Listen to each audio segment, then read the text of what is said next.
रुख करेंगे टंडोहला यार का, जहां गैस प्रेशर में कमी की वजह से शहरियों ने एलपीजी गैस का रुख कर लिया। एलपीजी गैस की कीमतें आसमान से बातें कर रही हैं, अवाम परेशान दिखाई देते हैं। मजीद जानते हैं नुमाइंदा बोल न्यूज़ अदनान अली से।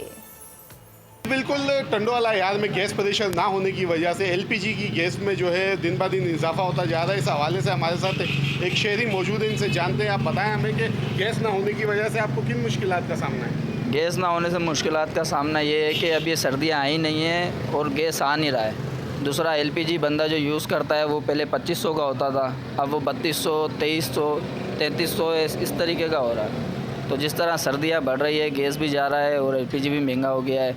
हुकूमत से यही गुजारिश है कि एलपीजी सस्ता किया जाए और महंगाई को थोड़ा कंट्रोल किया जाए।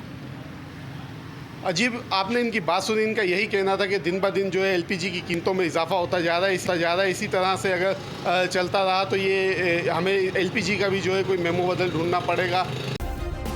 सब्सक्राइब करें और बेल दबाएं ताकि कोई खबर रह न जाए।